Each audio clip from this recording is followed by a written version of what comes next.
Going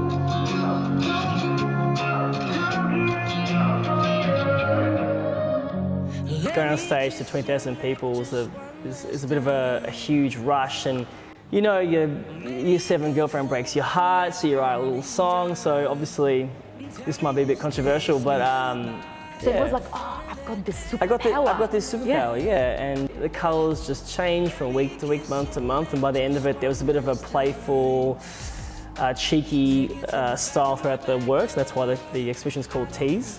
Yeah, it's been a wild ride, and I've loved every minute of it, and yeah, still going. Hey, I am Alina Reddy, and welcome to Foreign Influence.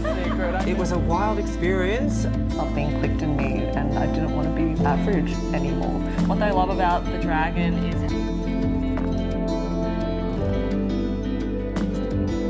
How did that come about? Well, educated. So he survived for about an hour? Best young emerging actor. Oh, wow. It has to be on point. Yeah, yes. A particular sketch with Rebel Wills. Never stop learning. I decided to run away. here I am, continuing my tennis journey here. Thought, that's it? A few opinions about what Passages. That made your journey harder?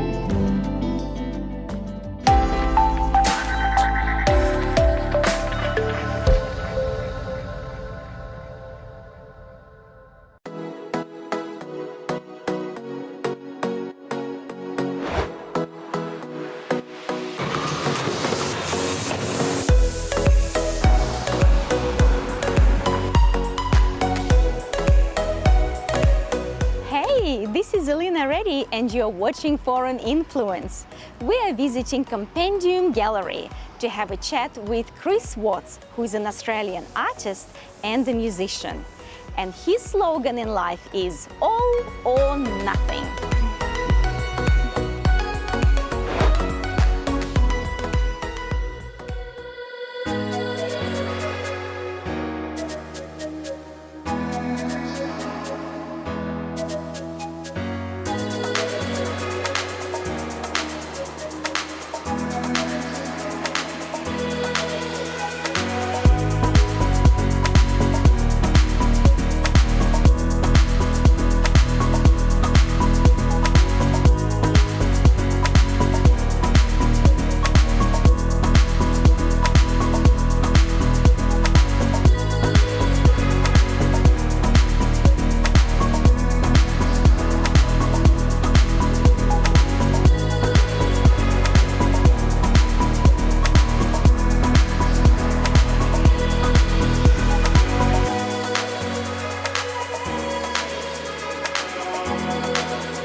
For sound. Chris, congratulations on this magnificent exhibition. Thank you, I appreciate it. We'll talk about that in a moment, but first I really wanted to ask you, what did it feel like to open a concert for someone like Robbie Williams and Elton John?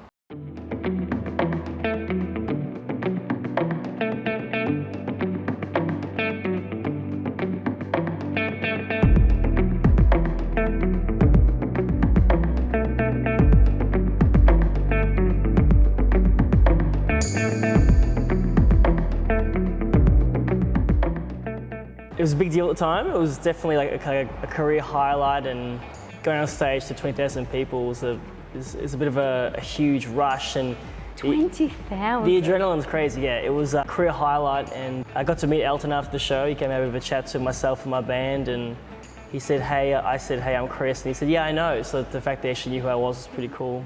Yeah, it was definitely a major milestone that I'll never forget. Chris, how did the challenges you face differ between your music career and your art career? Well, the music industry is, I call it the circus. It's pretty crazy, it's pretty wild, and a lot's changed post-COVID and with TikTok too. So putting music out in this climate is really tricky. It's really hard to cut through, as opposed to when it used to be more the song on the radio or fans coming to live shows, and a lot's changed, again, post-COVID, and now a lot of it's more TikTok-based, which, look, is a great thing for young artists to break through without a major label. But for myself, it's just a real struggle to cut through the noise that's out there, which, again, is a great thing for some artists, up and coming. But someone like myself, it's just getting harder and harder now. That's why I think during COVID, when I couldn't do music, I started doing more painting and art and just painting in the garage, and that kind of snowballed. Well, reignited my love for doing art in this bold, colourful manner too. So there isn't many challenges in the art world for myself per se. I think they just go hand in hand for me because it's just two creative outlets, which I love. It's kind of easy in a way. You were exposed to art from very early on because you come from a family of amazing and very famous artists. But how did you develop that love for art yourself? My parents are both artists, and my dad's a painter, and my mum's an amazing creative art director. They were always very positive about drawing and illustrating and doing music as a young boy. I think my earliest memory, which is it's a bit cheesy, was in kindergarten. It must have been a drawing day, and I remember drawing something and then all the kids in the class cackling at what I was drawing. I remember maybe it was probably the first time where I realised that there's some kind of talent here, or a feeling or a sense from someone else, and I thought, okay, there's something really special in that. And that was the first time ever I remember going, okay, interesting. Kinder, you must have been like 3 or 4. Well, yeah, I know. That was the earliest one. I remember. So it was like, I've got this superpower. I've got this superpower. Yeah. And my parents are both creative, so they always pushed that and never told me to hide away from it. And to this day, that's when. And now we're here. Well, this is your largest art exhibition to this date. And I just wonder, how does this feel to see your art on these walls? It's pretty special, here at Compendium. It's a beautiful space.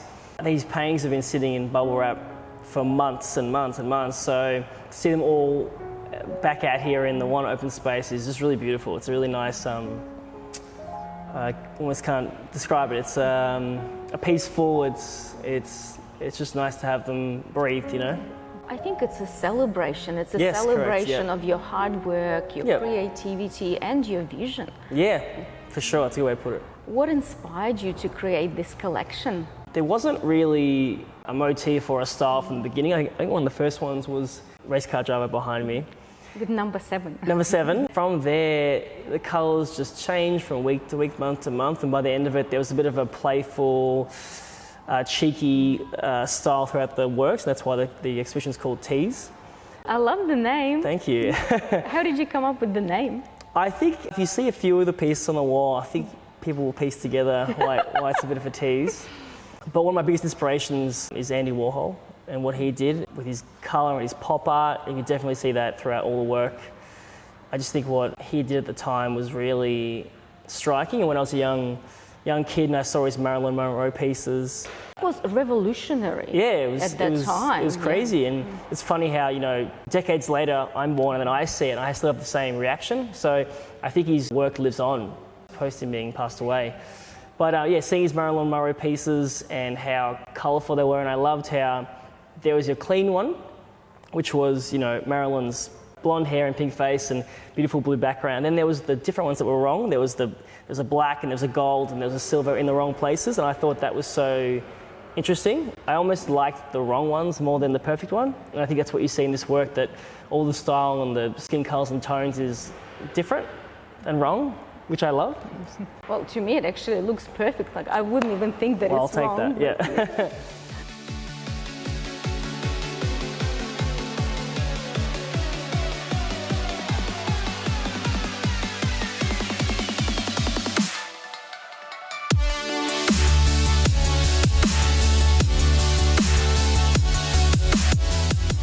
I love this piece. It's so grand. Thank you. Painting on canvas is obviously my main medium, but I love that there can be other elements to the art beyond just paint on canvas, and I think Andy Warhol did that really well. with different items, different clothing and fashion, his magazines. So this rug is just another way of showing off my art. So I don't want to push the limit in the future with fashion or couches and stuff like that. So this is just the beginning of where I want to take it. I think it's amazing. And again, that color palette, that burnt orange. And really with pops. Yes, it does. I was stalking your dad's Instagram. Yep. And his style is so different to yours. How did that happen? Dad grew up 3 hours out of Melbourne, called Horsham. He's a bush boy, and he has beautiful landscapes, and they're huge pieces, very different to mine. But at the end of the day, the same principles that my mum and my dad taught me was do things properly and do it right. And I don't do things in halves. It has to be done. It's probably maybe a bit too much of a perfectionist sometimes, but it has to be perfect. And I think looking at his work and how he's done it, it's amazing. So I'm probably inspired by that too, to do the same amount of effort and quality. What does he say about pop art? Oh, he loves all art, and I think this might be a bit controversial, but when my dad and I go to galleries, this might step on a few people's toes, but we look at certain art and go, a lot of people say, oh, I could do that, and I understand their comments on that, but we like to see skill and talent and something that, you look at and go, whoa, how did someone do that? When you see the Sistine Chapel, you're like, that art's gone. Isn't that beautiful that someone did that and someone can't replicate it? So whenever we see art that's maybe a little bit too abstract, we're like, we can't really gravitate or connect with it as much. I love people that do certain abstract art that evokes something or it's got a concept behind it. We love concepts. What is your cultural background? So my mum's side is Macedonian. My grandparents came out in the 60s. I had my auntie and my mum, and in Macedonia at the time, they grew up during wars and had no money. They were all farmers, so they had a very different life to what my life's been. So I'm I have a lot of gratitude for them to come to Australia and build a life here. And what do you remember from the stories that they shared with you about the immigration to Australia? Oh my goodness! I mean, they were on a boat for 30 days. Can you imagine that? And my grandma was very sick, and I remember my grandfather being maybe 3 or 4. His dad put him on a horse in the middle of the night to go to the next town in the snow, freezing, because there was a war happening. The enemy was coming to their village. So to think of that, I think of what I have in my life. It's chalk and cheese. So I do reflect and have gratitude for everything they've done for me and my family. Chris, what is the name of this painting? So this one's called Maria. When I was illustrating it, originally I was at the glass and the flower, and then I finished the painting and I realised it resembled my grandmother so much. She was a very beautiful person and she had such a colourful life, very eccentric, and I think that the sunglasses is very her. She's now passed away, and I thought, what am I going to name this piece? So I called it Maria. Yeah. And how does your mom feel about it? I don't think she actually knows yet, so she'll see it on the night. That would be a surprise. Yeah. What medium do you use? So this is all acrylic paint. The process is I draw them all with pencil first, and then from here I then illustrate them in Illustrator, so I can play with what kind of colours I want to use. Then once I've chosen what I love and what looks right, then I go and paint them on these large format canvases in acrylic. Fabulous. What is the size of it? Originally, when I first started painting, they were always quite large, and then I tried to do some smaller pieces, and what I found was, well, the detail's quite hard to get when they're a bit more small and tighter, so I found that they have more impact large like this. This is like a 1 metre by 1.20, I think. I love them when they're big, and they're really in your face, which I love. Apart from Andy Warhol and your dad, who has been the biggest influence on your art? Well, yes, definitely Andy Warhol, but I think there's other elements to inspirations that I love. The 70s colour palette, which is definitely seen in my work. I grew up on a lot of comic books, like The Phantom, Superman, and the minimal colours they used in the original 70s and 80s comic books. In that, people like Roy Lichtenstein, his Ben-Day dots, all those kinds of pop artists, yeah. Tell me about your music career. Do you write your own songs? Yeah, started writing when I was 12 or 13. My parents bought me a guitar for Christmas, and after that I was obsessed. I just couldn't drop my guitar, and as well as always drawing. It was a successful Christmas present. It was a great Christmas present, and then the following year I needed an acoustic guitar. I was just obsessed with music at that point, and I started writing songs, and you know, your year 7 girlfriend breaks your heart, so you write a little song. So obviously there was a lot of inspiration at those teenage years, and then finishing school. Soul searching. Soul searching. Post school, I started playing live gigs and more festivals, and things started snowballing, and then it got bigger and bigger, and I had to turn some more attention to focusing on music. And it's been a wild ride, and I've loved every minute of it, and it's still going.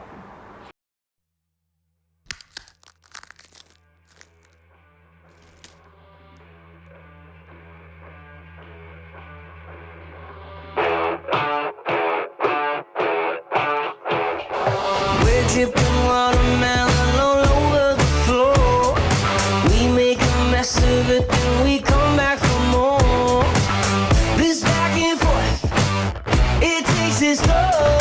South of Monte Carlo, we've been at it for days. 1 minute it's flowers, then we're throwing grenades. This back and forth, it takes its toll. You and me in different zones, you can save your high schools where nobody's obvious. Think that time has come for us. Don't need no fortune cookie, I know you're no good for me. Yes, I made a mess of this, mess of this. Don't need no fortune cookie, I know you're no good for me. Never be one to quit, but this is it. No fortune cookie. Safe out on the sofa when we went to LA. When you present your art to the world, like you have in this exhibition, this is something very well in advance prepared and it's displayed. But when you are presenting your music at a live concert, how do you deal with the nerves? That's a good question. I think just, as I was saying before, about doing things properly and being prepared, I probably don't get as nervous going on stage because I'm ready to go. I'm actually more excited than nervous. So you turn your nerves into excitement. Yep. And even opening for Elton and Robbie on those big stages, the day on the green, it was more fun than nerve-wracking. The first 30 seconds is a bit of you're kind of absorbing everything, but then the rest of the set is so much fun. And it's a big adrenaline rush. How did you get that break? The Robbie Williams gig, the promoter had seen me at the Elton show prior to this. I was at a dinner one night in Sydney and the promoter was there again, and I knew there was no support act yet for this spot. So I just asked him, if there's no one opening for that set, would love to get there. And he said he kind of nodded his head a little bit. His name is Michael Chugg. He's a major promoter in Australia, a lovely guy. And the next day I got an email from my management saying you got the support. Wow. So right time, right place, and a lot of hard work to get there. And knock on the door for it to open. Well done. Of course, Good for you. And with Elton, that just came through my agent at the time. What a whirlwind of a day playing in it was Geelong, a day on the green. And it was a beautiful set, and meeting Elton. I love the day on the green. Great spot, great location, crowd was amazing. But yeah, meeting Elton after the show was pretty special, and having time to come have a chat to us whilst his band was on stage about to go on, he's just chit-chatting with us was pretty cool. That is really kind and encouraging for him. 100%. Yeah, towards young Someone who's had a talents. career that big, to take 4 minutes out of his life meant so much to me, but he's a busy guy.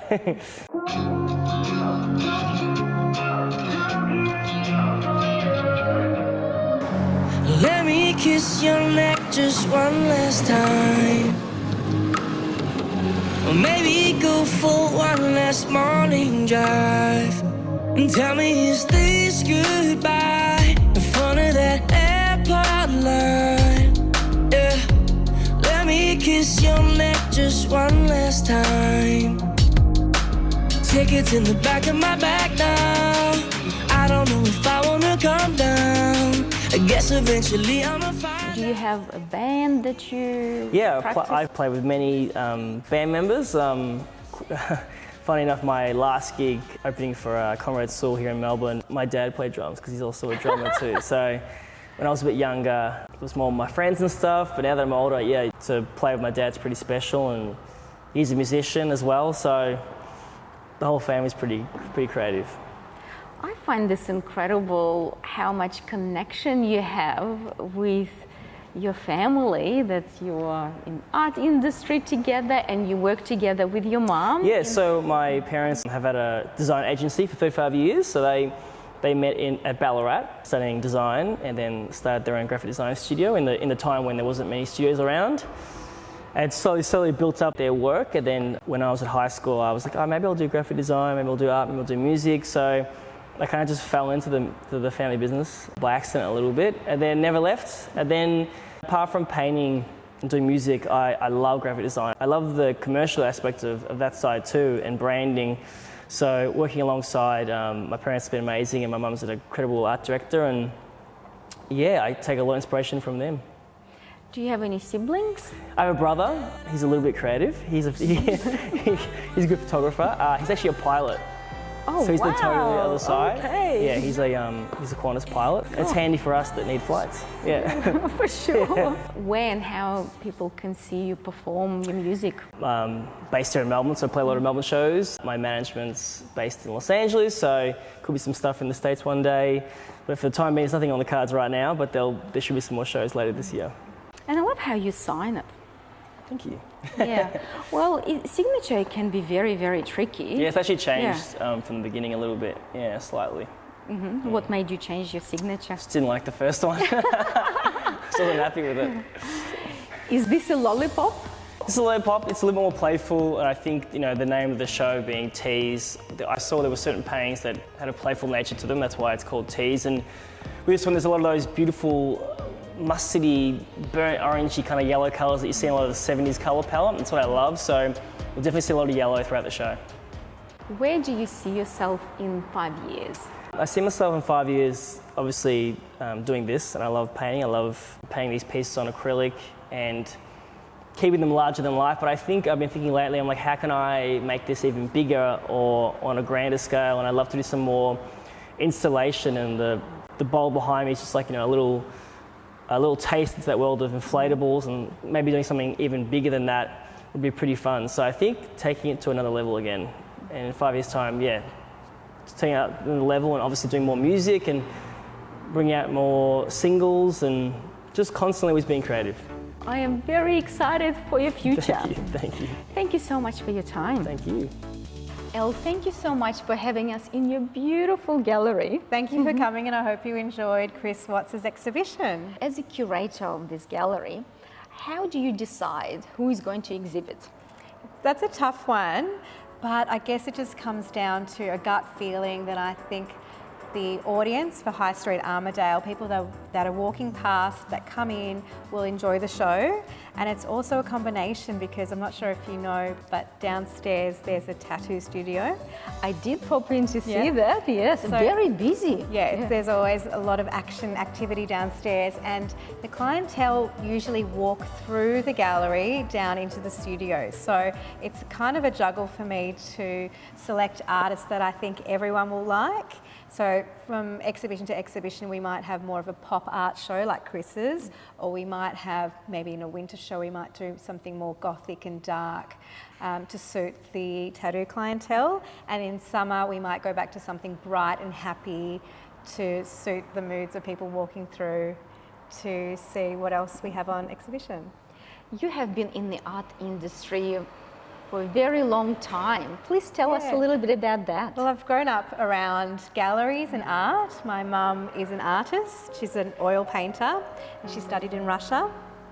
And my auntie always had art galleries. So at a very young age, I'd visit her at work. School holidays, I'd hang out with her, and maybe while she'd be managing the gallery, I might be on the floor colouring in and just absorbing it all. And I kind of accidentally fell into it, because rather than becoming an artist, I became friends with artists and started working with them, and I started volunteering at galleries, and then before you know it, I'd learnt a lot about I spoke to the artists and I understood a little bit about their paintings, and people would come in and I'd have the confidence just to talk about it naturally and explain the artwork, and before you know it, somebody turned around and said, okay, I'll buy it. And I'd sold my first painting. So it was kind of exciting. And then I had a natural knack for it, just because I'm from the heart, just learning about the art and explaining it to the client. How long do your exhibitions go for? So typically an exhibition will run anywhere between 3 to 4 weeks, depending on the exhibition. And so we'll have about 12 shows a year. And you draw big crowds at your Opening openings. night is always the It's most like a fun. party night I normally for the have whole them on Armadale. Friday nights, you come down for a glass of bubbles, normally from 6 till 8 p.m, and the artist invites all their friends and the community comes and our mailing list comes, and jump onto the mailing list if you want to be invited to the next opening. Or sign up to your Instagram. That's true, we always promote our shows there too.